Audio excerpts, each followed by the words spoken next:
जब हम किसी बेहद सफल इंसान को देखते हैं, चाहे वो बिल गेट्स हों, सचिन तेंदुलकर या कोई बड़ा बिजनेस टाइकून, हम सोचते हैं वो खास हैं, उनमें कुछ एक्स्ट्रा है, शायद किस्मत। लेकिन क्या ये पूरी सच्चाई है? आज हम बात करेंगे मैल्कम ग्लैडवेल की बुक आउटलायर्स की। आउटलायर्स सिर्फ वो लोग नहीं होते जो बाहर से अलग दिखते हैं, बल्कि वो होते हैं जिनकी सफलता के पीछे अनसीन फैक्टर्स होते हैं, जिन्हें हम अक्सर नज़रअंदाज कर देते हैं। आज हम आउटलायर्स की दुनिया में उतरेंगे और जानेंगे ऐसे ही गहरे इनसाइट्स जो आपकी सोच बदल देंगे।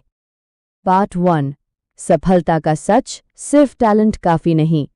जब हम किसी बड़े अचीवर को देखते हैं, जैसे कि कोई बिलियनेयर, कोई चैंपियन स्पोर्ट्स पर्सन या कोई महान कलाकार, तो हम अक्सर एक बात कहते हैं, वो बहुत टैलेंटेड है, और फिर वहीं रुक जाते हैं। लेकिन मैल्कम ग्लैडवेल इस सोच को सीधा चुनौती देते हैं। वो कहते हैं, टैलेंट ज़रूरी है, लेकिन ये पूरा सच नहीं है। दरअसल जब हम सिर्फ टैलेंट की बात करते हैं, तो हम सफलता को एक आसान, ग्लैमर भरा पैकेज बना देते हैं, जिसमें मेहनत, अवसर, समय और समाज की भूमिका को हम नज़रअंदाज कर देते हैं। ग्लैडवेल हमें बताता है कि हर सफल इंसान के पीछे एक कहानी होती है, जिसमें उसकी अपब्रिंगिंग, उसका फैमिली बैकग्राउंड, उसका समय, उसका एनवायरनमेंट और कई अनदेखे फैक्टर्स शामिल होते हैं। उदाहरण के लिए, बिल गेट्स का टैलेंट सब मानते हैं, लेकिन क्या आप जानते हैं कि उन्हें टीनेज में ही एक्सेस मिला था एक ऐसे कंप्यूटर लैब का जो उस समय लगभग किसी स्कूल के पास नहीं था। मतलब उनके पास वो मौका था जिसने उनके टैलेंट को अभ्यास में बदलने का अवसर दिया। मैल्कम कहते हैं, सफलता एक इंडिविजुअल जर्नी नहीं है, बल्कि एक सोशल प्रोडक्ट है। यानी आप चाहे कितने भी टैलेंटेड हों, अगर आपको सही मौके, सही माहौल और सही समय पर सपोर्ट नहीं मिले, तो आपका टैलेंट शायद कभी निखर ही ना पाए। और ये बात एक और गहरी सीख देती है कि हमें सिर्फ सफल लोगों को देखकर प्रेरित नहीं होना चाहिए, बल्कि उनकी कहानी के पीछे झांकना चाहिए। उनका बचपन कैसा था, किसने उन्हें गाइडेंस दी, उन्हें कौन से मौके कब मिले, क्या उनके पास रिसोर्सेज थे जो बाकी लोगों के पास नहीं थे। सच ये है कि हर आउटलायर की सफलता के पीछे एक हिडन सिस्टम होता है, जिसे हम आमतौर पर नहीं देखते। तो अगर टैलेंट ही सब कुछ नहीं है, तो फिर असली मास्टरी कैसे आती है? क्या कोई यूनिवर्सल फॉर्मूला है जिससे कोई भी पर्सन एक्सपर्ट बन सकता है? यहीं से आती है अगली सबसे शक्तिशाली सीख, द 10,000 आवर रूल, सफलता का असली जादू। तो चलिए जानते हैं वो रहस्य जिसने हजारों लोगों को एक्सपर्ट बना दिया। Part 2, the 10,000 hour rule, mastery का रहस्य। मान लीजिए आपके अंदर कोई टैलेंट है, आप गिटार बजाते हैं, क्रिकेट खेलते हैं, कोडिंग करते हैं या कोई भी कला में रुचि रखते हैं। अब सोचिए, क्या सिर्फ टैलेंट से आप वर्ल्ड क्लास बन सकते हैं? ग्लैडवेल यहाँ एक चौंकाने वाली लेकिन सच्ची बात बताते हैं। दुनिया के सबसे सफल लोगों को एक्सपर्ट बनने के लिए कम से कम 10,000 घंटे की डिलिब्रेट प्रैक्टिस करनी पड़ी है। जी हाँ, 10,000 घंटे। इसका मतलब है, अगर आप हर दिन 3 घंटे प्रैक्टिस करते हैं, तो भी आपको करीब 10 साल लगेंगे मास्टर बनने में। अब आप कह सकते हैं, लेकिन मेरे पास टैलेंट है, मुझे इतना टाइम क्यों लगना चाहिए?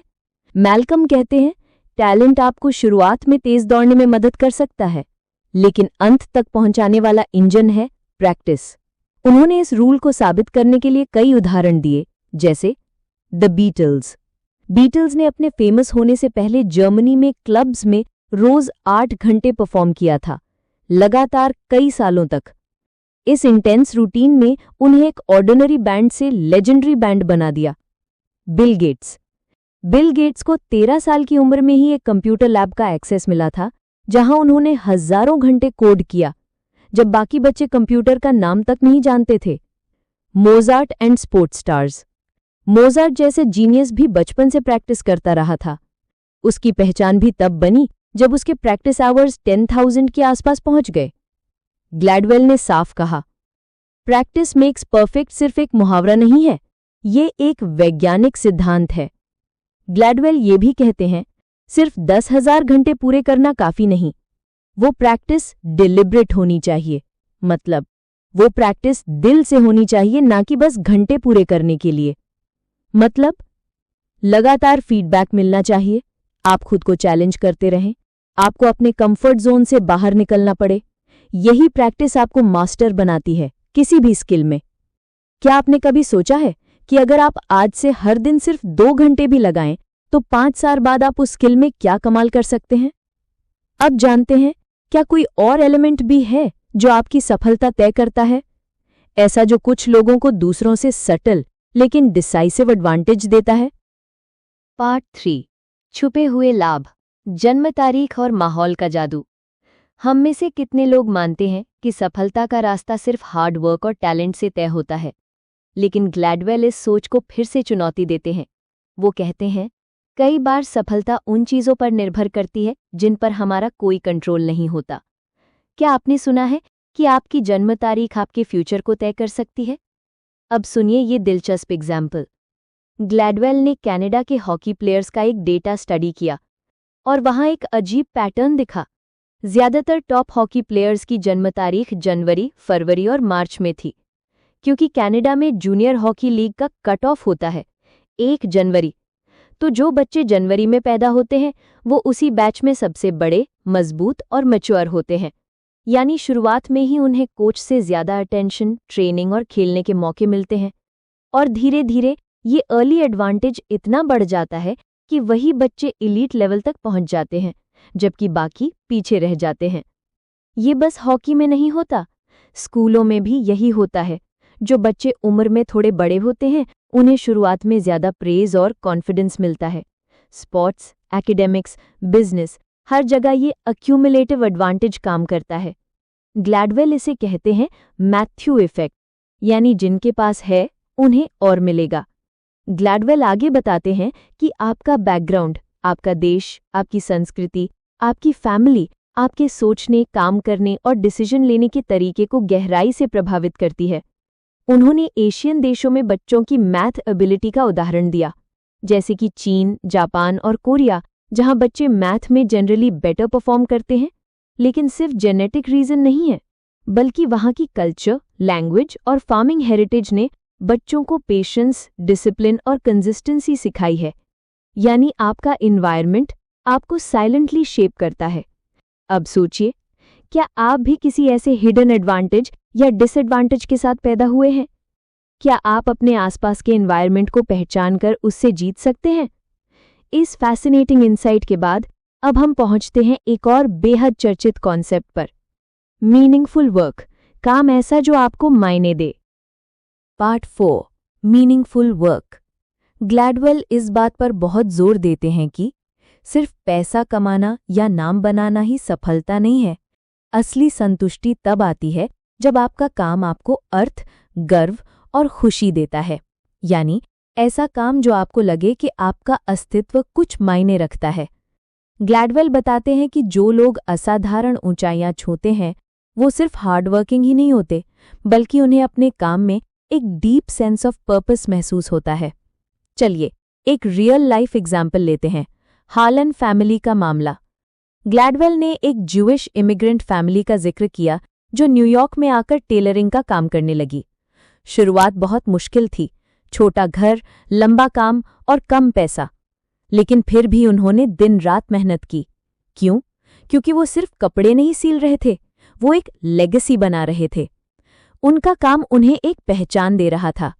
ग्लैडवेल कहते हैं कि जब आपको लगता है कि आपका काम मायने रखता है तो आप स्वाभाविक रूप से अतिरिक्त प्रयास करते हैं, और ये अतिरिक्त प्रयास ही आउटलायर्स को बाकियों से अलग बनाता है।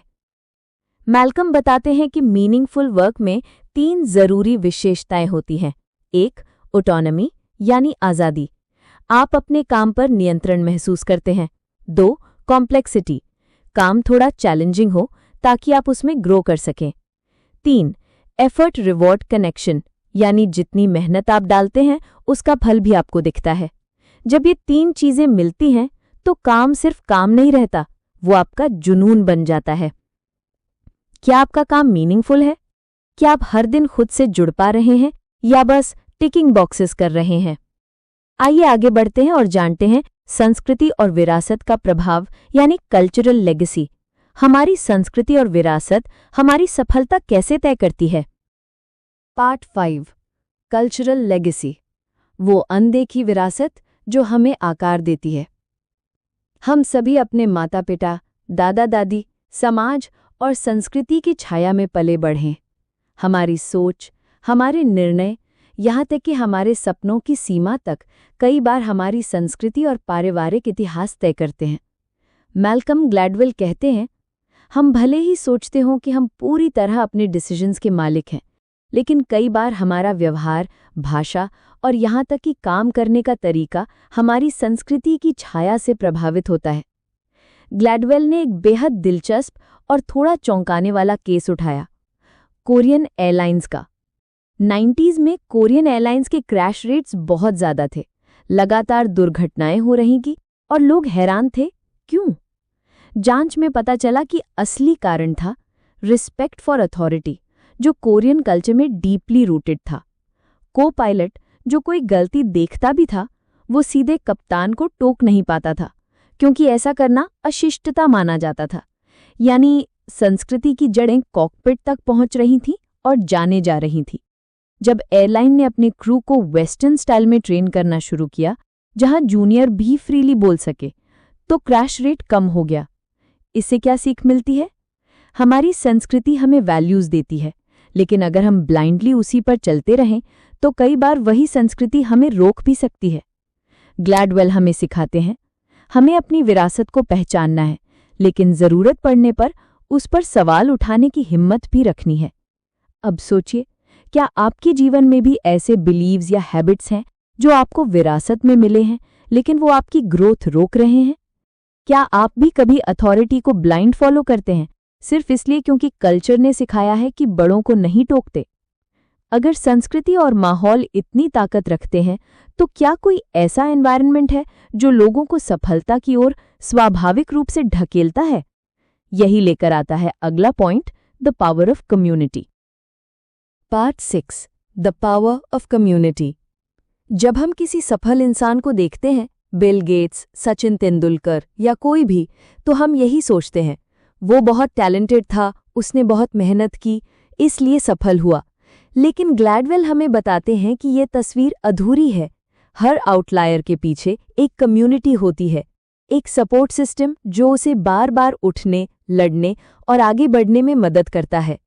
ग्लैडवेल एक दिलचस्प गांव का जिक्र करते हैं, रोज़ेटो, पेंसिल्वेनिया। 1950s में डॉक्टरों ने नोटिस किया कि रोज़ेटो के लोग कभी हार्ट डिजीज से नहीं मरते, जबकि वो धूम्रपान करते थे, ज्यादा खाते थे और कम एक्सरसाइज करते थे। जांच हुई तो चौंकाने वाला सच सामने आया।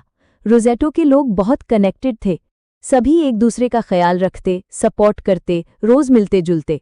उनका स्ट्रॉन्ग सोशल बॉन्डिंग इतना ताकतवर था कि उसने हेल्थ प्रॉब्लम्स को भी पीछे छोड़ दिया। क्या कहता है ये उदाहरण? ग्लैडवेल ने यहाँ साबित किया कि समुदाय, परिवार और सामाजिक जुड़ाव हमारी सफलता और सेहत में गहरा रोल निभाते हैं, और हमें भी करना चाहिए। जब आप अकेले होते हैं तो आपके डर, असफलताएं आपको तोड़ सकती हैं, लेकिन जब आपके पास लोग होते हैं जो आप में विश्वास करते हैं, तो आप बार बार उठते हैं।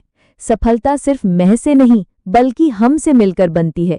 ग्लैडवेल कहते हैं, आउटलायर्स को अक्सर ऐसे मेंटोर्स, फ्रेंड्स या कम्युनिटीज मिलते हैं जो उन्हें सही वक्त पर सही दिशा में धकेल देते हैं। यानी अगर आप किसी से कहें, मैं अकेले ही कर लूंगा, तो हो सकता है आप कुछ दूर जाएं, लेकिन अगर आपके साथ एक मजबूत नेटवर्क हो तो आप पहाड़ भी पार कर सकते हैं। क्या आपके पास ऐसा कोई सपोर्ट सिस्टम है? क्या आप भी किसी कम्युनिटी का हिस्सा हैं जो आपको प्रेरणा और सहारा दे सके? अगर नहीं, तो क्या आप आज से उस नेटवर्क को बनाना शुरू करेंगे? अब ग्लैडवेल ले जाते हैं हमें एक और गहरे विचार की तरफ। आखिर दुनिया के कुछ हिस्सों से डिस्प्रोपोर्शनेटली ज्यादा सक्सेसफुल लोग क्यों निकलते हैं? क्यों कुछ कल्चर्स आउटलायर्स पैदा करते हैं, जैसे Asian math superiority? Part 7 opportunities सबको एक जैसी नहीं मिलती। मैल्कम ग्लैडवेल कहते हैं कि सक्सेस सिर्फ इस पर निर्भर नहीं करती कि आपने कितना मेहनत की, बल्कि इस पर भी कि क्या आपको सही समय पर सही मौके मिले या नहीं। यानी आपका टैलेंट और मेहनत एक बीज की तरह है, लेकिन अगर उसे सही मौसम, सही मिट्टी और सही धूप न मिले तो वो कभी पेड़ नहीं बन पाएगा। मैथ्यू इफेक्ट, अमीर और अमीर क्यों होता है? ग्लैडवेल ने मैथ्यू इफेक्ट को बहुत खूबसूरती से एक्सप्लेन किया। ये बिब्लिकल कॉन्सेप्ट है, जिसके पास है उसे और दिया जाएगा, और जिसके पास नहीं है उससे वो भी ले लिया जाएगा जो उसके पास है। यानी जो थोड़ा सा भी आगे होता है उसे ज्यादा मौके मिलते हैं और वो और आगे निकल जाता है। उदाहरण के लिए ग्लैडवेल ने देखा कि कनाडा की ज्यादातर प्रोफेशनल हॉकी टीमें ऐसे प्लेयर्स से भरी हुई थीं जिनका जन्म जनवरी, फरवरी या मार्च में हुआ था, क्योंकि कनाडा में जूनियर हॉकी टीम्स बच्चों को उनके कैलेंडर वर्ष के अनुसार चुनती हैं। यानी जनवरी में पैदा हुए बच्चे दिसंबर में पैदा हुए बच्चों से करीब 1 साल ज्यादा मैच्योर होते हैं, स्ट्रॉन्गर, फास्टर, मोर कॉन्फिडेंट। तो कोच उन्हें चुनते हैं और फिर उन्हें extra practice, better coaches, more attention मिलता है। नतीजा, छोटा सा एडवांटेज धीरे धीरे एक बड़ा गैप बन जाता है। स्कूल और सामाजिक स्थिति का असर। ग्लैडवेल बताते हैं कि जो बच्चे मिडिल क्लास या रिच फैमिलीज से आते हैं उन्हें नेचुरली कुछ ऐसे फायदे मिलते हैं जो दूसरे बच्चों को नहीं मिलते। पेरेंट्स उनका एकेडमिक ध्यान रखते हैं, गर्मियों में extra classes, libraries, learning trips, घर पर पढ़ाई का माहौल। वहीं गरीब बच्चों को वही एक्सपोजर नहीं मिलता। उनकी पढ़ाई अक्सर सिर्फ स्कूल तक सीमित होती है। यानी सिर्फ स्कूल नहीं, आपके घर का माहौल, परिवार की सोच और आपके रिसोर्सेज आपकी सफलता की दिशा तय करते हैं। तो अगर मौका इतना जरूरी है तो क्या सिर्फ तेज दिमाग वाले ही आगे निकल सकते हैं, या फिर सफलता में कॉमन सेंस, इमोशनल इंटेलिजेंस और सोशल स्किल्स का भी उतना ही योगदान होता है? अगले पॉइंट में हम समझेंगे कि कैसे सिर्फ बुद्धिमत्ता नहीं बल्कि जीवन की समझ और लोगों से जुड़ने की कला एक आउटलायर को बाकियों से अलग बनाती है। पार्ट 8, आईक्यू सब कुछ नहीं, कॉमन सेंस प्लस ईक्यू भी जरूरी है। जब भी हम किसी बहुत सफल इंसान के बारे में सोचते हैं तो सबसे पहले जो चीज़ हमारे दिमाग में आती है वो बहुत इंटेलिजेंट होगा, उसका आईक्यू बहुत हाई होगा। लेकिन मैल्कम ग्लैडवेल कहते हैं आईक्यू एक सीमा के बाद कोई फर्क नहीं डालता। एक हद तक बुद्धिमत्ता जरूरी है, लेकिन अगर आपके पास सिर्फ आईक्यू है और लाइफ की समझ, लोगों से बात करने की कला या परिस्थितियों को संभालने की स्किल नहीं है तो आपकी ब्रिलियंस अधूरी रह जाएगी। ग्लैडवेल ने 2 असली लोगों की कहानी सुनाई। एक, क्रिस लैंगन, जिसका आईक्यू 195 से भी ज्यादा था, जो एल्बर्ट आइंस्टाइन से भी ऊपर था। लेकिन आज वो एक साधारण रांच वर्कर है। क्यों? क्योंकि उसके पास सॉफ्ट स्किल्स, लोगों से अपने पक्ष को पेश करने की कला और परिस्थितियों से निकलने की समझ नहीं थी। दूसरा, रॉबर्ट ओपेनहाइमर, जीनियस साइंटिस्ट जिसने एटॉमिक बॉम्ब बनाने में योगदान दिया। लेकिन उसकी कामयाबी सिर्फ इसलिए नहीं थी कि वो इंटेलिजेंट था, बल्कि इसलिए कि वो लोगों को मैनेज कर सकता था, सिस्टम को समझता था और खुद को सही जगह पे प्रेजेंट करना जानता था। यानी success is equal to intelligence plus practical skills plus emotional intelligence. Practical intelligence का मतलब क्या होता है? ग्लैडवेल इसे डिफाइन करते हैं। प्रैक्टिकल इंटेलिजेंस मतलब ये जानना कि कब क्या बोलना है, किससे कैसे बात करनी है और किसी भी सिस्टम में अपने लिए रास्ता कैसे निकालना है। ये क्लासरूम में नहीं सिखाई जाती, ये सीखी जाती है घर के माहौल, एक्सपोजर और अपब्रिंगिंग से। और ये भी एक बड़ा रीजन है कि कई बार साधारण आईक्यू वाले लोग जिंदगी में एक्स्ट्राऑर्डिनरी सक्सेस पाते हैं। क्या आपने भी ऐसे लोग देखे हैं जो बहुत होशियार हैं लेकिन जिंदगी में आगे नहीं बढ़ पा रहे? या ऐसे लोग जो एवरेज दिखते हैं लेकिन लोगों से इतना कनेक्ट करते हैं कि वो हर जगह शाइन करते हैं? अब सवाल ये नहीं रह जाता कि आपका आईक्यू कितना है, बल्कि असली सवाल है कि क्या आप अपने अंदर वो स्किल्स डेवलप कर रहे हैं जो लोगों से जुड़ने, मौके पहचानने और उन्हें पकड़ने में आपकी मदद करे। Part 9, right timing. समय सबसे बड़ी ताकत है। मैल्कम ग्लैडवेल हमें याद दिलाते हैं कि सिर्फ मेहनत और टैलेंट ही काफ़ी नहीं होता, सही समय पर सही जगह होना भी उतना ही ज़रूरी है। यानी अगर आप सबसे बेस्ट आइडिया के साथ भी आओ लेकिन गलत समय पर, तो ना आपको रिकग्निशन मिलेगा ना ही ग्रोथ। ग्लैडवेल ने बिल गेट्स की कहानी का जिक्र किया। माइक्रोसॉफ्ट के फाउंडर, दुनिया के सबसे अमीर लोगों में से एक। लेकिन क्या आप जानते हैं, बिल गेट्स का सिर्फ जीनियस होना ही कारण नहीं था उनकी कामयाबी का, बल्कि वो 1955 में पैदा हुए, यानी ठीक तब जब कंप्यूटर रेवोल्यूशन शुरू हो रहा था। 13 साल की उम्र में जब ज्यादातर लोगों ने कंप्यूटर को देखा तक नहीं था, तब गेट्स को सिएटल के एक प्राइवेट स्कूल में कंप्यूटर लैब का एक्सेस मिल गया। और फिर उसे कोडिंग और प्रोग्रामिंग का ऐसा एक्सपोजर मिला जो उस दौर में बेहद रेयर था। अब सोचिए, अगर बिल गेट्स का जन्म 5-10 साल पहले या बाद में हुआ होता तो शायद माइक्रोसॉफ्ट की कहानी ही नहीं बनती। स्टीव जॉब्स भी इसी दौर का हिस्सा थे। स्टीव जॉब्स भी उसी दौर में बड़े हो रहे थे जब सिलिकॉन वैली बन रही थी। वो ठीक वहीं थे जहां चीजें बदल रही थी और उनके पास वो टूल्स थे जो उस चेंज को शेप दे सकते थे। ग्लैडवेल इसे कहते हैं डेमोग्राफिक लक, यानी आप कब और कहां पैदा हुए ये भी आपकी सफलता में एक इनविजिबल फैक्टर होता है। एक और उदाहरण है 1830s के लॉयर बनाम 1930s के लॉयर। ग्लैडवेल ने यह भी दिखाया कि लीगल प्रोफेशन में कामयाब होने वाले कई यहूदी परिवारों के लोग बिल्कुल सही समय पर न्यूयॉर्क में थे। उन दिनों लार्ज कॉर्पोरेट फर्म्स उन्हें एक्सेप्ट नहीं करती थी, तो उन्होंने खुद के स्मॉल प्रैक्टिसेस बनाए। और जब 1970s-80s में कॉर्पोरेट लॉ का एक्सप्लोजन हुआ, तब वो ऑलरेडी एक्सपीरियंस के साथ रेडी थे। यानी पहले रिजेक्शन ने उन्हें उस जगह पर पहुंचा दिया जहां भविष्य का गेट खुलने वाला था। तो क्या हम समय को कंट्रोल कर सकते हैं? नहीं, लेकिन हम इसे समझ सकते हैं। जो लोग ट्रेंड्स को पहचान लेते हैं, आने वाले बदलावों को जल्द समझ जाते हैं और खुद को अडेप्ट करते हैं, वही लोग सही समय पर सबसे आगे होते हैं। अब जरा खुद से पूछिए, क्या आप अपने समय की पॉसिबिलिटीज को समझ रहे हैं? क्या आप आने वाले बदलावों की तैयारी कर रहे हैं या बस भीड़ का हिस्सा बने रहना पसंद करते हैं? टैलेंट तभी काम आता है जब वक्त उसका साथ दे, और समझदार वही है जो वक्त के इशारे पहले समझ ले। आइए जानते हैं इस बुक समरी के प्रैक्टिकल टेकअवेज। नंबर 1, अपनी स्ट्रेंथ्स और प्रिविलेजेस को पहचानिए। नंबर 2, 10,000 घंटे प्रैक्टिस करने की कमिटमेंट लीजिए। नंबर 3, कल्चर से सीखिए, लेकिन जरूरत हो तो उसे चैलेंज कीजिए। नंबर 4, मीनिंगफुल काम खोजिए, ना कि बस बिजी काम। नंबर 5, अपॉर्चुनिटीज खुद बनाइए और दूसरों को भी दीजिए। तो दोस्तों, अगर आप सफल होना चाहते हैं तो सिर्फ मेहनत नहीं, बल्कि अपने एनवायरनमेंट को भी समझिए, अपने कल्चर को अपग्रेड कीजिए और मिलने वाले हर मौके को पकड़ लीजिए।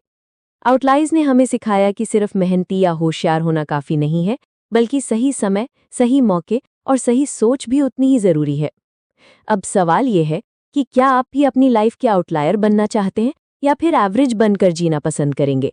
कमेंट करके बताइए, आपको इस किताब का सबसे ज्यादा पावरफुल लेसन कौन सा लगा?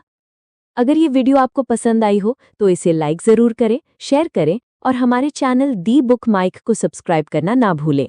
हम मिलते हैं अगली किताब के साथ। तब तक याद रखिए, अपॉर्चुनिटी तभी काम आती है जब आप उसके लिए तैयार होते हैं। धन्यवाद।